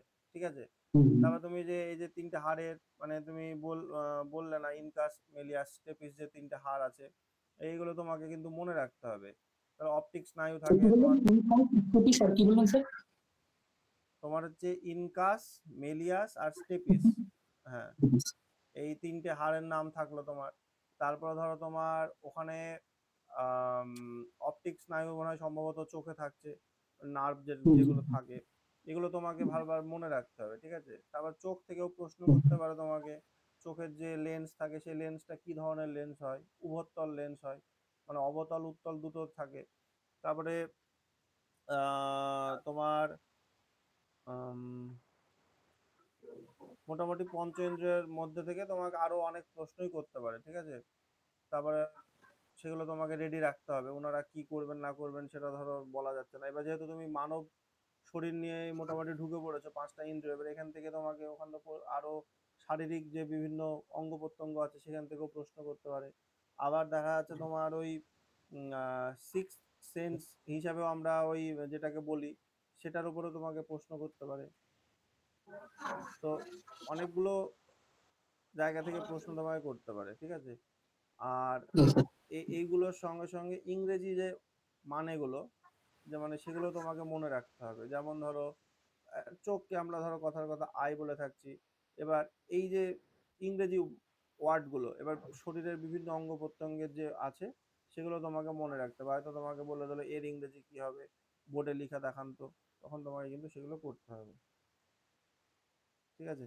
আর যদি সম্ভব হয় এইটা ফাইনাল ডেমোতে রাখবে না, কারণ ম্যাথে যেমন ভগ্নাংশ আর এই বাংলা এই তোমার হচ্ছে এই পরিবেশ থেকে হচ্ছে এই পঞ্চ ইন্দ্রিয়, মানে এত ডেমো গত বছর পড়েছে, মানে প্রচুর পড়েছে। হ্যাঁ, তো সেই জন্য ইউটিউবে দেখলাম সকালে, তো ভালো মিটে করে দিই এমনি প্র্যাকটিসের জন্য স্যার, প্রথম প্র্যাকটিসের জন্য ঠিক আছে, প্র্যাকটিস করো, টাইম সম্পর্কে সচেতনতা বাড়বে, কিন্তু তোমার এইগুলো ফাইনাল ডেমোতে রাখবে না। পঞ্চেন্দ্রিয়, ভগ্নাংশ, মানে এরকম টাইপের যে সমস্ত ডেমোগুলো আছে এগুলো তোমার 100 জন ছেলে মেয়ের মধ্যে তুমি যদি সার্ভে করো দেখবে মোটামুটি 50 থেকে 50, 60, 70 জনেরই ফেভারিটের মধ্যে এটা রাখবে, মানে তারা পছন্দের ডেমো। তো সেই জন্য এগুলো থেকে একটু দূরে থাকার চেষ্টা করবে, মোটামুটি ইউনিকনেস বজায় রাখার চেষ্টা করতে হবে। ওই যে গাছের খাবার তৈরি, এইগুলো ধরো কমন ডেমো, মানে 10 জনের মধ্যে যদি পরিবেশ থেকে কেউ ডেমো চুজ করে ওই ডেমোটাকে চুজ করবে অনেকেই। তো সেই জন্য এই সমস্ত কমন জায়গা থেকে আমাদের বেরিয়ে আসতে হবে, দিয়ে একটা যে সমস্ত ডেমো কেউ কল্পনাই করবে না, ঠিক আছে, সেই সমস্ত ডেমোগুলোকে দেওয়ার চেষ্টা করতে হবে। তবে ওখান থেকে আমার মানে নাম্বারটা একটু অন্যরকম হওয়ার মানে চান্স থাকবে। যদিও বা সেটা একটু মজাদার করতে হবে, যে একদমই মজা পাচ্ছ না এরকম ডেমো তুমি নিয়ে নিলে এমন নয়, মানে যেগুলো সংখ্যাটা কম তুমি মজাও পাচ্ছ, কাউন্টার আসলে সেটাও অ্যাটেন্ড করতে পারবে, সেরকম কিছু চুজ করবে। হ্যাঁ হ্যাঁ স্যার, বুঝতে পেরেছি, বলুন। তাহলে এবার দেখো, তুমি যদি 7/5 কে তুমি লিখতে যাও সেটাকে তুমি 1/2/5ও লিখতে পারো। হ্যাঁ, এবার মানে মিশ্র আকাশ, ওটাতে একের থেকে যেহেতু বড় ওর মানটা, অপ্রকৃত ভগ্নাংশ মানে একের থেকে বড়। হ্যাঁ, ওইটা তো যাচ্ছি। এবার 7/5 মানে কি 1/2/5। হ্যাঁ, এবার 1/2/5 কে কি আমরা এইভাবে লিখতে পারি না, যে 1 + 2/5? হ্যাঁ অবশ্যই। এইবার তুমি যদি 1 পেয়ে গেলে, 1 মানে তো একটা পুরো গোটা পেয়ে গেলে, হ্যাঁ, তার মানে একটা গোটা পাচ্ছ এবং তার সঙ্গে আরো তুমি একটা এক্সট্রা পাচ্ছ কি 2/5, মানে 5/2 পাচ্ছ। তখন তুমি বাচ্চাকে বোঝাবে যে দেখো 7/5 এটা মানে কি, 7/5 মানে আমার কাছে 7টা বিস্কুট আছে, আমি তোমাদের 5 জনের মধ্যে ভাগ করব। আমার কাছে 7টা বিস্কুট আছে, আমি তোমাদের 5 জনের মধ্যে ভাগ করব। তাহলে একটু ভালো করে দেখো, সবাই একটা করে বিস্কুট কিন্তু পেয়ে যাচ্ছ, হিসাব মতন পেয়ে যাচ্ছে সবাই। সবাইকে দিয়ে দেওয়ার পরেও তোমার কাছে আরো 2টো বিস্কুট কিন্তু থাকবে, ওই 2টো বিস্কুট তোমাকে কিন্তু 5 ভাগ করতে হবে। তাহলে এটাই হচ্ছে তোমার অপ্রকৃত ভগ্নাংশের একটা মানে প্রচলিত উত্তরের মানে উদাহরণের মাধ্যমে তুমি চালাতে পারো। আর প্রকৃত ভগ্নাংশটার উল্টোটা, মানে 5টা বিস্কুট আছে, 7 জনের মধ্যে ভাগ করতে হবে, মানে 5/7 একটা। আমরা তো অত ভেবে উদাহরণটা ধরিনি, মানে জাস্ট এমনি নিয়েছি। তো তোমাকে সেইভাবে সমান ভাগে ভাগ করতে হবে 5টা বিস্কুটকে, যাতে 7 জনের মধ্যে তুমি ভাগ করে দিতে পারো। সেটা হচ্ছে আমাদের প্রকৃত ভগ্নাংশ। প্রকৃত ভগ্নাংশ মানে সবসময় সে কম পাবে, 1-এর কম পাবে। আর অপ্রকৃত ভগ্নাংশ আর মিশ্র ভগ্নাংশ মানে সে 1-এর বেশি পাবে, সবসময় পূর্ণ সংখ্যক কিছু একটা পাবে এবং তার সঙ্গে ভাঙা কিছু ভগ্নাংশ পাবে। ওই 5টা ভাগে ভাগ, 5টা না 7টা। হ্যাঁ, মানে যেমন তুমি উদাহরণ নেবে, আমি এখানে 7/5 ধরেছি, তুমি একটা 3/2ও ধরতে পারো। 3/2 ধরলে তোমার সুবিধা হবে। তাহলে 3/2 যখন আমি ধরবো তখন 1 পূর্ণ তাহলে একটা তো 1/2। গোটা পাঁচ নেই। হ্যাঁ হ্যাঁ, তাহলে তোমার সহজে মিলে যাবে। তুমি একটা হ্যাঁ গোটা পেলো আর আরেকটা বিস্কুটের অর্ধেক পাবে, হ্যাঁ হ্যাঁ তাহলে তোমার হয়ে যাচ্ছে। এইভাবেও তুমি কিন্তু যেতে পারো। ঠিক আছে স্যার। বাহ, আচ্ছা, আর কে কোথায় ঘুরতে যেতে ভালোবাসো?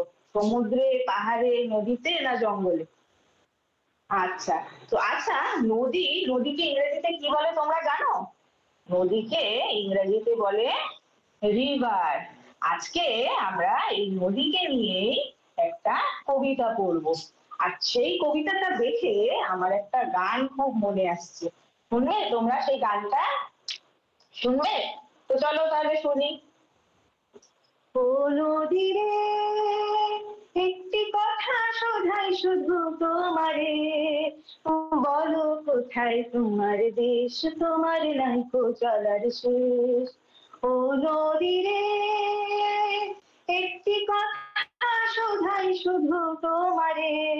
জানো এই গানটা তোমরা কেউ জানো? তো আজকে আমরা যেটা পড়বো, আজকে আমরা পড়বো কবিগুরু রবীন্দ্রনাথ ঠাকুরের লেখা আমাদের ছোট নদী। আমাদের ছোট নদী, এবারে সহজ পাঠ বইটা তোমরা সবাই খোলো, ঠিক আছে? আচ্ছা, তো এই যে নদী কিরকম ভাবে যায়? নদী কি সোজা যায় না নদী এঁকে বেঁকে যায়? নদী সবসময় এঁকে বেঁকে যায়, তাই তো? আর কবিগুরু রবীন্দ্রনাথ ঠাকুরের জন্মদিন কবে? আমরা তো 25শে বৈশাখ। প্রত্যেক বছর আমরা রবীন্দ্রনাথ ঠাকুরের জন্মদিন নাচ গান আবৃত্তি সহযোগে আমরা পালন করি বিদ্যালয়ে, তাই তো? আর রবীন্দ্রনাথ ঠাকুরের জন্ম হলো 1268 সালের 25শে বৈশাখ, ঠিক আছে? তো তাহলে চলো আমরা এই আমাদের ছোট নদী কবিতাটা পড়ি। আমাদের ছোট নদী, কবিগুরু রবীন্দ্রনাথ ঠাকুরের লেখা। আমাদের ছোট নদী চলে বাঁকে বাঁকে। নদী আমরা কি বললাম? নদী সবসময় এঁকে বেঁকে চলে, তাই তো? আর কি করছে? বৈশাখ মাসে তার হাঁটু জল থাকে। বৈশাখ মাসে কেমন জল থাকে বলো? বৈশাখ মাসে তার হাঁটু জল থাকে। এই যদি একটা মানুষ হয় তাহলে তার এই যে হাঁটু অব্দি জল থাকে, তার মানে সে সহজেই কিন্তু ওই নদীটা পারাপার করতে পারে, জানো তো? কেন? কারণ বৈশাখ মাসে তো খুব গরম থাকে, তাই না? এই সূর্যের তাপে নদী নালা খাল বিল সব কিন্তু জল কিন্তু শুকিয়ে যায়, তাই তো? বৈশাখ মাসে তার হাঁটু জল থাকে। তারপরে কি আছে? পার হয়ে যায় গরু, পার হয় গাড়ি। পার হয়ে সহজে, যেহেতু মানুষজন পার হয়ে যাচ্ছে, তাই জন্য সেখানে গরু গাড়ি সব সেগুলো সহজেই কিন্তু এই নদী দিয়ে পার হয়ে যায়, ঠিক আছে? আর তারপরে কি বলেছে? দুই ধার উঁচু তার, ঢালু তার বাড়ি। দুই ধারটা কেমন গো? দুই ধারটা হচ্ছে উঁচু, আর ঢালু তার পাড়ি। ঢালু তার পাড়ি। পাড়ি মানে কি? পাড়। পাড় যেখানে মা কাকিমারা, এই যে সব পাড়ার মেয়েরা ছেলেরা বসে সেখানে জামা কাপড় কাচ্ছে, কেউ বা স্নান করছে, তাই তো? দুই ধার উঁচু তার, ঢালু তার পাড়ি। তারপরে কি আছে? চিকচিক করে বালি, কোঠা নাই কাদা। চিকচিক কি করছে? চিকচিক বালি। বালি কিন্তু চিকচিক হচ্ছে, চিকচিক এরকম কিন্তু দেখা যাচ্ছে বালিগুলো চকচক করছে। কেন?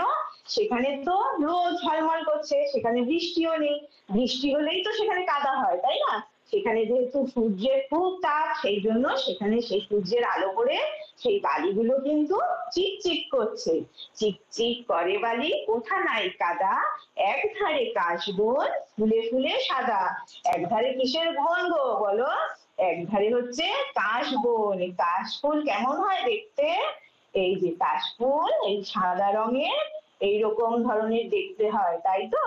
আচ্ছা, আর এই কাশফুল আর কোন সময় বেশি দেখা যায় বলো? এই তো আমাদের দুর্গাপুজো গেল, শরৎকালেই কাশফুল বেশি দেখা যায়, তাই তো? এক ধারে কাশফুল, বন ফুলে ফুলে সাদা।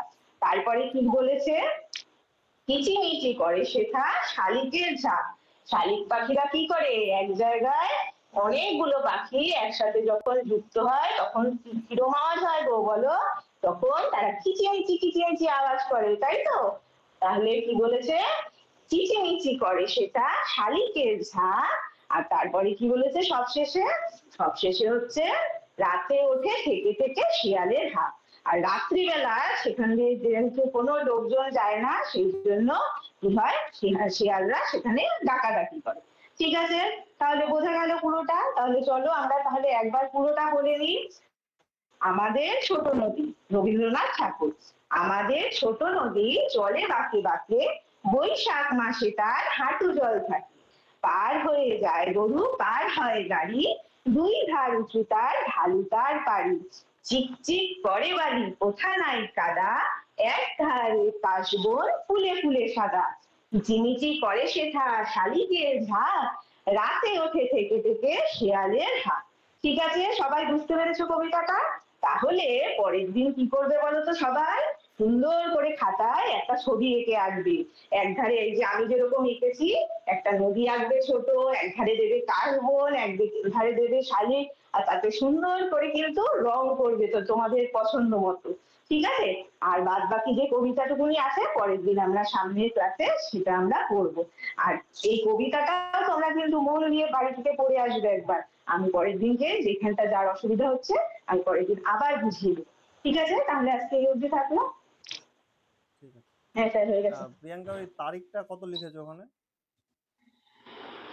স্যার 5/10/2025। ও আচ্ছা, ওই মাথায় একটা এরকম দাগ আছে, মানে দেখা যাচ্ছে না ওটা। স্যার একটু সামনে ধরবো? না না না, ঠিক আছে, ছাড়ো ছাড়ো, আমি ওটা জেনে নিলাম, মানে যদি হ্যাঁ হ্যাঁ হ্যাঁ, মানে ওই দাগটা হালকা হয়ে ঠিক যেত, আমি আছে। ভাবছি ভুল হয়ে গেল নাকি তারিখটা, তাই। ও আচ্ছা আচ্ছা। না ঠিক আছে।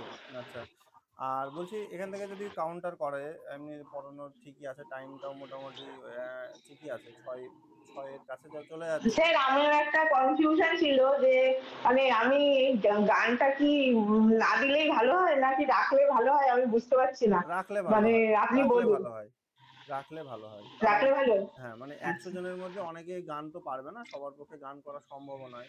তো গানের যে ডেমো দিয়ে গান, সেই সংখ্যাটা কিন্তু তুলনামূলক কম হবে। সেই জায়গায় যখন তুমি একটা গান দিয়ে প্রেজেন্টেশন করবে, সেটা অনেকটাই ভালো হবে। তো এখান থেকে যদি বলে যে আচ্ছা ম্যাডাম, নদ এবং নদীর পার্থক্যটা কি হবে একটু যদি বলেন।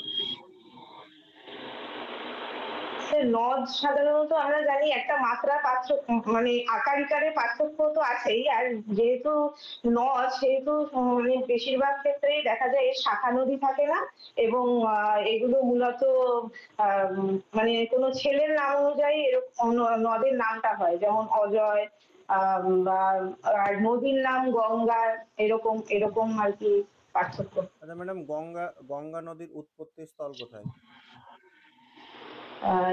হিমালয়ের গঙ্গোত্রী হিমবাহের গোমুখ গুহা। আচ্ছা, এর একটি উপনদীর নাম বলুন, বা শাখা নদী যেগুলো। উপনদী যমুনা, পদ্মা, ভাগীরথী। আচ্ছা, আপনি একটু আগে বললেন চিকচিক করে বালি, তবে চিকচিক শব্দটি কি ধরনের শব্দ? শব্দ দ্বৈত। আচ্ছা, আমাদের পৃথিবীর দীর্ঘতম নদী কোনটি? আমাজন না নীলনদ মনে হয়। মানে একটা সম্ভবত এককভাবে আছে, একটা যৌথভাবে আছে, কোনটা মানে দুটোই? নীলনদ কি? না না, দুটো আছে, মানে একটা এককভাবে হয়, একটা যুগ্মভাবে হয়, মানে আমি অনেকদিন আগে পড়েছি, আমার ঠিক স্মরণ আসছে না, কিন্তু এটুকু আমি জানি, একটা এককভাবে হয় আর একটা যুগ্মভাবে হয়। আর যুগ্মভাবে মিসিসিপি, মিসৌরি। আর এককভাবে নীলনদ। হুম। হ্যাঁ, ওই যে মিসিসিপি মিসৌরি যুগ্মভাবে, আর এককভাবে নীলনদ। তোমাকে সেটাতেই যেতে হবে। আর মোটামুটি এখানে তোমার আরো যেটা কাউন্টারে যাবে, আমাদের কলকাতা শহর যেমন আছে, কলকাতা শহরটি কোন নদীর তীরে অবস্থিত? গঙ্গা নদীর তীরে। আর এই হাওড়া? হুগলি নদীর তীরে, হাওড়া হুগলি। হ্যাঁ, এবার এখান থেকে তোমার আবার ওই ব্রিজ ট্রিজের প্রশ্নগুলো যেতে পারে, কোনটাকে রবীন্দ্র সেতু বলা হয়, কোনটাকে এই বলা হয়, তারপরে ওর টেন্ডার, মানে যে ব্যাপারগুলো আছে ওখান থেকে তোমার যেতে পারে, না যাওয়ার কিছু নেই। আর তুমি যেটা পড়িয়েছো সেখান থেকে তোমাকে হাতে এরকম প্রশ্ন করতে পারে যে এই যে নদীর দিক পরিবর্তন হচ্ছে, আঁকা বাঁকা পথে যাচ্ছে, এটা কেন যাচ্ছে, এটার সঙ্গে আমাদের বাস্তবে মানব জীবনের কি সম্পর্ক, কবি এখানে কি বার্তা দিতে চেয়েছেন? নদী যেরকম সবসময় সোজা চলে না, তার কারণ হচ্ছে নদী তার চলার পথে বিভিন্ন জায়গায় বাধাপ্রাপ্ত হয় এবং সেই অনুযায়ী তার পথ এঁকে বেঁকে চলে।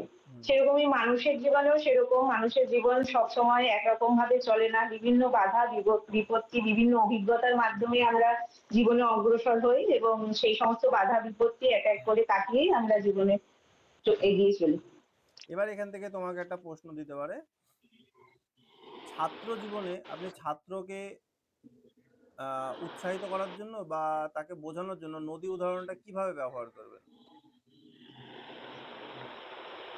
ছাত্র জীবনে এটাই শেখাবো তাদের যে নদী যেরকম বাঁকা পথে চলে, এটা কিন্তু আমরা জীবনে বাধাপ্রাপ্ত হলে তবেই নদী বাঁকা পথে চলছে, কিন্তু আমাদের জীবনেও ঠিক এরকম, মানে অনেক বাধা বিপত্তি আসবে, কিন্তু সেই বাধা বিপত্তিতে আমরা যেন কোনো সময় থেমে না যাই, সেই বাধা বিপত্তি অতিক্রম করেই যেন আমরা সেটা নিয়ে আর কি এগিয়ে চলি এবং জীবনে একসময় ঠিক সফলতা সেই পাবোই আমরা, এইটা ভেবেই যেন আমরা যতই বাধা বিপত্তি আসুক না কেন আমরা যেন এগিয়ে চলি, থেমে না যাই।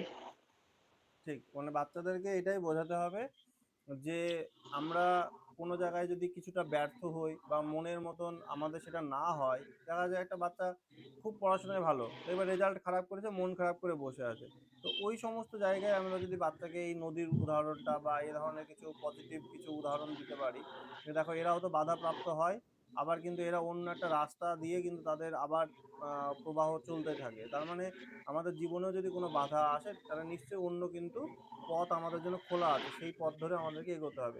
এইভাবে তুমি নদীর সঙ্গে আমাদের বাস্তব ছাত্র জীবন হোক বা মানব জীবন হোক সেটা আমরা সম্পর্ক আনতে পারবো। আর ওটা কলকাতাটা মনে হয় হুগলি নদী হবে, তাই তো? কলকাতাটা হ্যাঁ স্যার, কলকাতা হুগলি নদীর স্যার পূর্ব দিকে অবস্থিত। পূর্ব দিকে হ্যাঁ, তাহলে ওটা হুগলি নদীর পূর্ব দিকে। হ্যাঁ, ওটা করে নিতে হবে ঠিকঠাক। আর মোটামুটি এই তো কাউন্টার। আর তোমাকে এখান থেকে শাখা নদী, উপনদী হয়তো কিছু জিজ্ঞাসা করলো যে দক্ষিণ বাহিনী নদীর একটা উদাহরণ দাও, অন্তর্বাহিনী নদীর একটা উদাহরণ দাও, তারপরে হয়তো এরকম কয়েকটা বিষয় হয়তো প্রশ্ন করলো, বা কোন নদী অনেকগুলো দেশের উপর দিয়ে গিয়েছে, এরকম হয়তো কিছু যেমন এই গঙ্গাটা ভাগ হয়ে যাচ্ছে মুর্শিদাবাদের ধুলিয়ানের ওরকম থেকে, ওরা তো আবার একটা অংশ বাংলাদেশের মধ্যেও যাচ্ছে, এই সবগুলো তোমাকে স্পেশালি প্রশ্ন করতে পারে, বিশেষ করে যারা মুর্শিদাবাদে তাদের ক্ষেত্রে এটা ধরার প্রবাবিলিটিটা বেশি। আর যখন তুমি নদী পড়াবে, মোটামুটি পশ্চিমবঙ্গের হোক বা ভারতবর্ষের হোক, কোন নদীর ওপর কোন বিখ্যাত বাঁধ আছে সেগুলো একটু জেনে থাকবে, যাতে তোমাকে কাউন্টারে গেলে তুমি যেন বলতে পারো। কারণ ম্যাক্সিমাম আমরা দেখেছি গত বছর যে ভূগোলের স্যার একটা থাকছিলেন বা ভূগোল থেকে প্রশ্ন করছিলেন, তো এগুলো যেহেতু ভূগোলের মধ্যে চলে যাচ্ছে তো ওখান থেকে একটা প্রশ্ন আসতে পারে। তারপরে তোমার ধরো ওই যে আরেকটা জিনিস, ওটা আমি ধরলাম না, নদীর যে ক্ষয় কার্য, তাই না, উচ্চগতি মধ্যগতি, প্রশ্ন আসতে পারে যে নদীর যাত্রাপথে কখন জলপ্রপাত সৃষ্টি হয়, কখন অশ্বক্ষুরাকৃতির হ্রদ সৃষ্টি হয়, তো ওইগুলো তোমাদের পড়তে মানে ধরতে পারে আর কি। তো মোটামুটি এইগুলো তুমি যদি করো তাহলে আশা করা যায় ওখান থেকে হয়ে যাচ্ছে সবগুলোই। আর বাংলার স্যার থাকলে তোমাকে হয়তো ওখান থেকে রবীন্দ্রনাথ ঠাকুর নিয়ে হয়তো আরো একটু ভেতরে গেলেন, বা হয়তো তোমার যে বইটা থেকে পড়িয়েছো সেখানে হয়তো জিজ্ঞাসা করলেন যে এরকম আর কি কি আছে, বা তুমি যে গানটা করলে যদি স্যার বা ম্যাডাম থাকেন উনি যদি গান সম্পর্কে কিছু জানেন তাহলে হয়তো তোমাকে প্রশ্ন করতে পারে যে ম্যাডাম আপনি তো গান করলেন, তো এরকম গানের মাধ্যমে বাচ্চাদেরকে কি আপনি রেগুলার পড়াবেন, প্রশ্ন করতে পারে, গতবার যেমন অনেকেই করেছিল। তখন তোমাকে বলতে হবে যে ম্যাডাম প্রতিটা ক্লাস তো আর যেটা বাস্তব সেটা তোমাকে তুলে ধরতে হবে, প্রতিটা ক্লাস তো তুমি গানের মাধ্যমে করতে পারবে না, সমস্ত কিছু তো গান হয় না, তো ম্যাডাম আমি পরিস্থিতি বুঝে এবং পাঠ্য বিষয়ের যে বিষয়বস্তু আছে তার সঙ্গে সামঞ্জস্য রেখে যদি সম্ভব হয় গানের মাধ্যমে প্রকাশ করার, তাহলে আমি অবশ্যই চেষ্টা করব, আর না হলে স্যার ম্যাডাম আমি অন্যভাবে আমার বিষয়কে উপস্থাপন করব, এইভাবে বলে তুমি চলে আসতে পারো। এটা একটা, এবার যদি আরো কেউ কিছু বলে বলতে পারো, হয়তো তোমাদের না ধরাই উচিত। ধরো যদি কোনো সায়েন্সের স্যার থাকে তোমাকে হয়তো প্রশ্ন করলো যে ম্যাডাম ধরুন আপনি নদীর এই পারে দাঁড়িয়ে আছেন, আপনি নদীরটা কতটা চওড়া সেটা আপনি পরিমাপ করতে চাইছেন, কিন্তু আপনি ওই পারে যাবেন না, পরিমাপ করতে হবে, তাহলে অঙ্কের কোন মানে ভাগের আপনি সাহায্য নেবেন? তবে আমরা দেখবো ত্রিকোণমিতি করেছিলাম, ওই মাধ্যমিকে ছিল ত্রিকোণমিতি। Tan theta, sine theta, cos theta, ওই বিষয়টা মানে জাস্ট হয়তো তোমাকে জিজ্ঞাসা করলো মৌখিক, তোমাকে হয়তো মাপতে দিল না, তো তোমাকে যদি জিজ্ঞাসা করে ধরো তো আপনি এখানে দাঁড়িয়ে আছেন, আপনার সামনে একটা তাল গাছ আছে, আপনি কিভাবে পরিমাপ করবেন, অঙ্কের কোন ভাগের সাহায্য নেবেন, শুধু একটু এইটুকু মাথায় রাখবেন। পাহাড়ের উচ্চতা, তারপরে এরকম নদীর চওড়া কতটা, এগুলো পরিমাপ করার জন্য আমরা ত্রিকোণমিতির সাহায্য নিয়ে থাকি। তো শুধু এইটুকু মাথায় রাখবে। এবার যদি বলে কিভাবে কি করতে হয় বা কোন ত্রিভুজের সাহায্য নিতে হয়, তাহলে মাথায় রাখবে সমকোণী ত্রিভুজের সাহায্য নিতে হয়। সমকোণী ত্রিভুজের সাপেক্ষে আমরা এটা কোণের সাপেক্ষে এটা করে থাকি, শুধু এইটুকু মনে রাখবে। কারণ ওটা পড়তে গেলে আরো বিশদে অনেক কিছু জানতে হবে, অত জানার দরকার নেই, মোটামুটি এইটুকু জেনে থাকবে। আর যারা সায়েন্সের আছে ব্যাকগ্রাউন্ড, তাদেরকে তো ধরো ওইটা যাবে, যদি যায় তারা তো পেরে যাবে, অসুবিধা হবে না তাদের, এই আর কি।